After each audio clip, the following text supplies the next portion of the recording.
Hi everyone, welcome to जिन solve. आज हम एक्सरसाइज 9.5 को फिनिश करेंगे। ये this is the last part, question number 14 onwards करेंगे। एक छोटी सी बात हो गई थी क्वेश्चन नंबर पिछले वाले पार्ट में। आई गेस कि जो आंसर थे उसके फाइनल आंसर एनसीईआरटी शायद मैच नहीं कर रहे हैं, तो वो मैंने बाद में क्रॉस चेक किया। तो एक काम कर रहा हूँ मैं उस पार्ट में जाके I am just going to edit that final answer same है। अब मैंने गलत नहीं किया, जैसे कि आपको सही लगे, ठीक है। तो इस वाले को मैंने यहाँ पे रखा था और मैंने वहां एक्सप्लेन तो कर दिया था कि थोड़ा सिंप्लीफाई करने अब आपको आना चाहिए। तो अगर आपने उस समय कर लिया था तो बहुत अच्छी बात है। इस वाले आंसर में बस इतना याद रखिएगा, आपको ये हाफ को अगर आप 2 मल्टीप्लाई कर दें तो आपके एनसीईआरटी का शायद आंसर मैच कर जाएगा। देखिए, सब जगह 2 मल्टीप्लाई कर दीजिए तो ये हो जाएगा लॉग। इसको मैं लिख सकता हूं x square plus y square by x square, ठीक है। ये तो सेम है। यहां पे 2 पहुंच जाएगा तो -2 लॉग एक्स। यहां पे 2 पहुंच जाएगा तो ये पाई/2 हो जाएगा। यहां पे 2 पहुंच जाएगा तो ये 2 लॉग रूट 2 हो जाएगा। सही है। अब क्या करना है आपको, इसको एज इट इज छोड़ देना था और ये वाले पार्ट में लिखना था लॉग a/b से ये वाला टर्म। और आपको पता है ये 2 यहां पे जा सकता है, तो ये हो जाएगा लॉग एक्स स्क्वायर पाई/2। और ये भी 2 यहां पे जा सकता है तो ये लॉग रूट 2 का स्क्वायर हो जाएगा। तो बेसिकली क्या हुआ ना, उससे ये हो जाएगा 2 tan इनवर्स y/x। अब आपका आंसर मैच कर जाएगा। ये 3 लाइन मैंने इग्नोर कर दी थी एक्चुअली में, ये दोनों तो कैंसिल हो रहा है। और पाई/2 प्लस लॉग 2, ठीक है। ये मेरा फाइनल आंसर हो जाएगा। सही है। तो आई होप कि वो सही है। अब मतलब आंसर गलत नहीं निकालता हूं मैं, मतलब बस ये लॉजिक था कि सिंप्लीफाई नहीं किया था मैंने, ठीक है। इस वाले पार्ट में जो आंसर था आई गेस वो सेम आया था 12th वाले में। उन्होंने शायद यहीं कहीं छोड़ दिया आंसर, कोई बात नहीं है। और इस वाले में भी एक स्टेप में लग रहा है ई आ जाता है। इन केस अगर मान लेते हैं, मैं यहाँ पे बता देता हूँ कि कई बार मतलब बच्चों को लगता है कि ई आ जाता है सर, तो कोई घबराने की बात नहीं है। आपको बताया है कि ये लॉग ई बेस पे होता है, तो इस वन को मैं लिख सकता हूँ लॉग ई पे ई। तो इससे क्या होगा, लॉग कंबाइन हो जाएगा और वो ई एक्स बन जाएगा। बस, खत्म। That will be your next answer, अगर आपको ये चाहिए था, ठीक है। सिंपल है। These are very small things. मुझे लगता है मैथ्स के स्टूडेंट को ये सारी चीजें आनी चाहिए करना, आंसर इतना टीचर निकाल के दे रहा है तो formally this will be the question number 14 starting. I have said enough things about this exercise in the previous videos. Go watch them before you watch question number 14. If you are actually interested in watching just 14 question, here it is. Let's start. तो सबसे पहले आपको same logic dy by dx को subject बनाना होता है। So dy by dx equals to y by x, उधर जाएगा तो आएगा y by x minus cosec y by x। Sorted है। तो dy by dx equals to y by x minus cosec y by x। अच्छा, y is 0 when x is 1। y is 0 when x is 1, वो तो particular solution के लिए होता है, यहां तो यूज नहीं है, इग्नोर इट, मतलब अभी के लिए। तो क्या करते हैं, लॉजिक वही है। दिस इज ऑलरेडी सजा हुआ मिला है। This is a homogeneous function because it's a function in the form of y f to y by x, so it's a homogeneous function of degree 0। It's a homogeneous function of degree 0। अगर आप x को lambda x से replace करो, y को lambda y से replace करें, तो आपको lambda to the power 0 times the same function मिलता है। इसीलिए इसको डिग्री 0 का होमोजेनियस फंक्शन कहते हैं। पूरी इक्वेशन होमोजेनियस डिफरेंशियल इक्वेशन है। पूरी इक्वेशन होमोजेनियस डिफरेंशियल इक्वेशन है। ये सारी बातें लिखनी होती है, मैं बार बार लिखता नहीं हूँ, बोल देता हूँ बस, वो आप लिख लीजिए। तो हम क्या करते हैं, जब भी इस तरीके से होता है कि ये एक होमोजेनियस डिफरेंशियल इक्वेशन होती है, तो we put y equals to v x और dy by dx equals to v plus x dv by dx। ऐसा करने से रिप्लेस हो जाती है equation number 1 by v plus x dv by dx equals to, तो y बाई एक्स की जगह v आएगा और यहां भी v आएगा। अरे y बाई एक्स की जगह v आता है, अब तो पता है।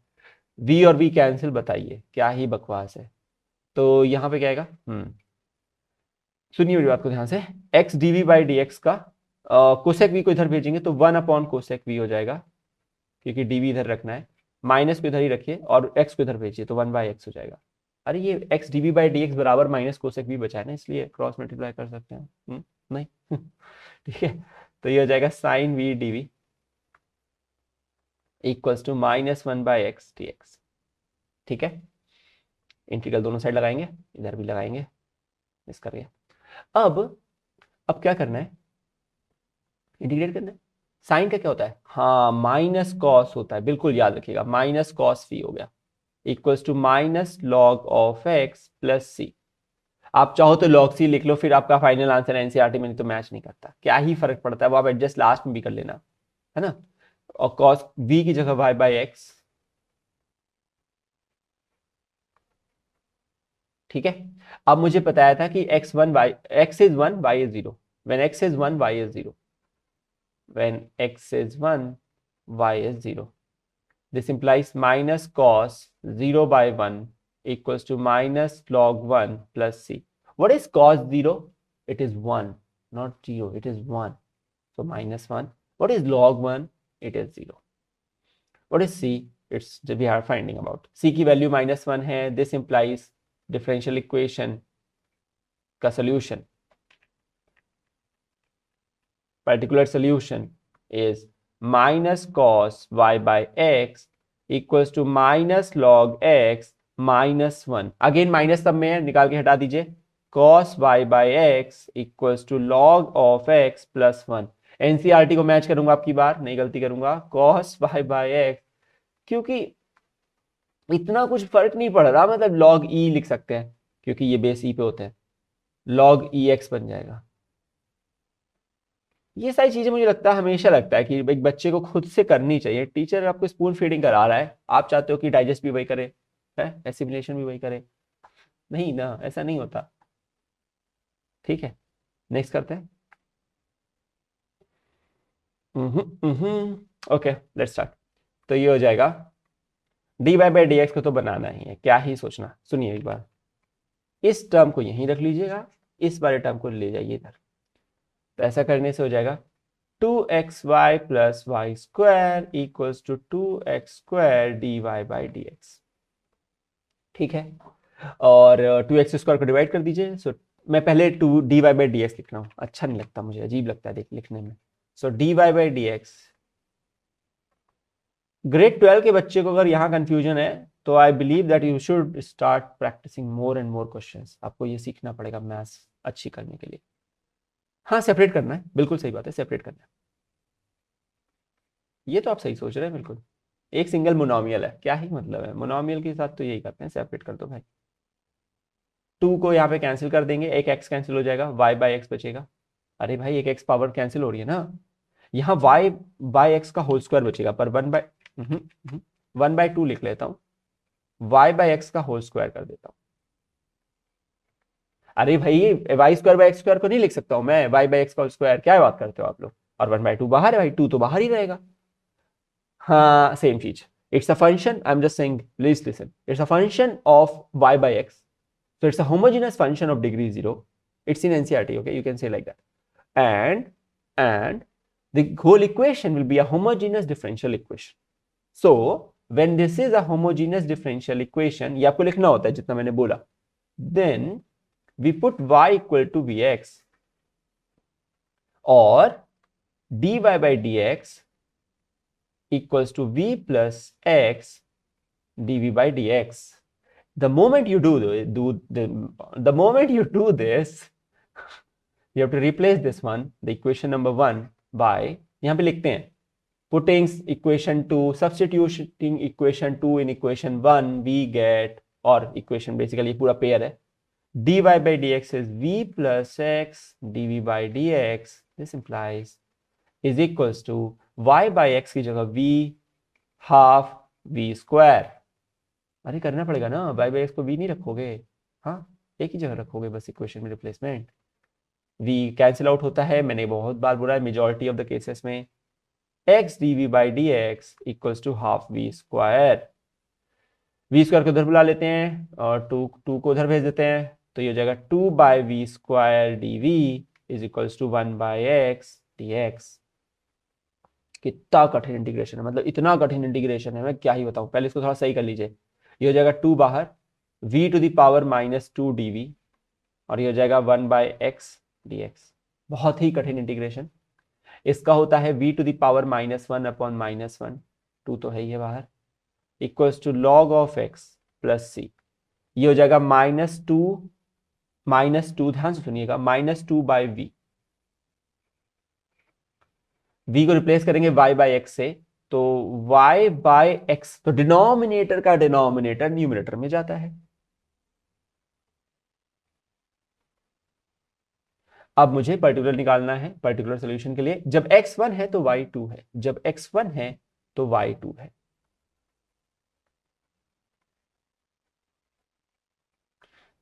तो we will get -2 times 1 upon 2 equals to log of 1 plus c, log 1 is 0, this is -1, तो c की वैल्यू क्या आ गई, -1 आ गई, c की वैल्यू क्या आ गई, -1 आ गई।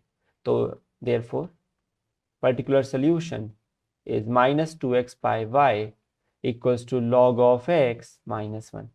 अब इस -1 को आप इधर कर लीजिए, क्या ही बोलूं मैं, मतलब अब आप एनसीईआरटी देख लीजिएगा प्लीज, उन्होंने क्या आंसर लास्ट में छोड़ा है, ठीक है, क्योंकि इसे log ही ले लिया होगा तो फिर x ही हो जाएगा, log यहाँ पे आ जाएगा, अगर ये y एलसीएम y को इधर भेज दिया होगा तो y log x minus y हो जाएगा, अच्छा लगेगा वो, आई गेस वो ज्यादा अच्छा लग रहा है मुझे, -log x y log x minus y।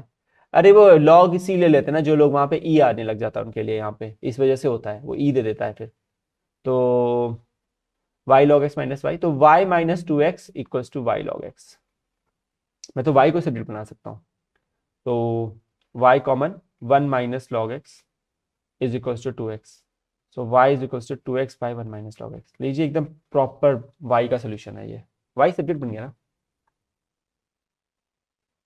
क्या पागल आदमी, फालतू का इनक्रीज कर दिया, मुझे पहले ही लग रहा था ये बेटर है, ठीक है, फिर मुझे बाद में ये दिखा, तो मैं यहीं से बना देता हूँ, y को इधर और इसको इधर, तो ये जगह -2x upon log of x minus 1 equals to y, minus को अंदर भेज देता हूँ, अरे नीचे वाले के साथ माइनस मल्टीप्लाई कर देता हूँ, तो वो हो जाएगा 2x upon minus into -1 plus 1 minus log x।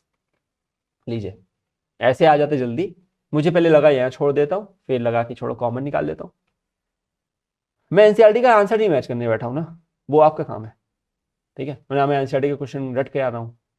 Next करते हैं, a homogeneous differential equation of the form this can be solve by, अब मैंने आपको एक क्वेश्चन किया था, I don't remember the exact question number, जब मैं एडिटिंग करूंगा इस वीडियो की then I will obviously go back and check and put which question number, तो वो जो भी क्वेश्चन नंबर अभी पॉप कर रहा है आपकी स्क्रीन पे, that question was solve by considering y instead of y by x as x by y, क्योंकि वहां पे फंक्शन x बाय y का बन रहा था, पूरा फंक्शन x बाय y का था, उस क्वेश्चन में e to the power x by y के टर्म आते थे, तो इसलिए जब ऐसा होता था तो मैंने बोला था dx बाय dy निकालते हो तो जनरली आप y इक्वल टू vx लेते हो, लेकिन जब x बाय y का फंक्शन बनता है तब आप x इक्वल्स टू vy लेते हो, बस कहानी खत्म, इसमें कुछ एक्सप्लेन नहीं करना है ज्यादा, और x इक्वल्स टू vy लेते हो, सॉरी, ठीक है, तो हमारा फाइनल आंसर है यही, बस कहानी खत्म, इसमें कुछ भी ऐसा नहीं है other explanation, this the rule, ठीक है।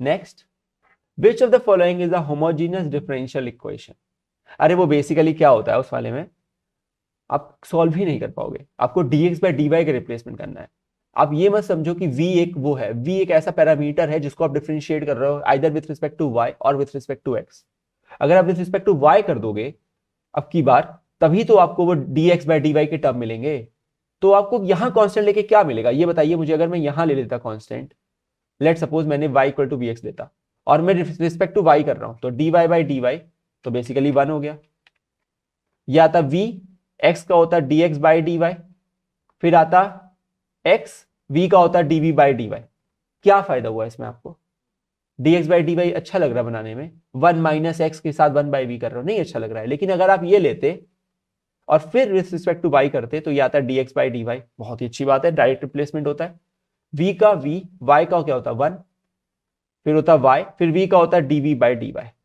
ये बेटर है ना, this is 100 times better than this function to substitute, आप इसको सब्स्टिट्यूट करोगे यहां सब्जेक्ट बना के, नहीं करोगे ना, अब आप समझ गए क्यों करते हैं, बस यही लॉजिक है, और dx बाय dy इसलिए करते हैं, ठीक है, और वैसे भी फंक्शन x बाय y का है, फिर आप हर जगह रिप्लेसमेंट कैसे करोगे, आप ये सोचो x बाय y की जगह 1 बाय v रखोगे, अच्छा लगेगा आपको, 1 बाय v आप लिखोगे tan ऑफ 1 बाय v, कैसे इंटीग्रेट करोगे, नहीं कर पाओगे ना, इसीलिए you have to perform these operations to simplify the process of integration which is the difficult part actually, क्योंकि इंटीग्रेशन हर फंक्शन का नहीं होता, ठीक है, let's do the last part.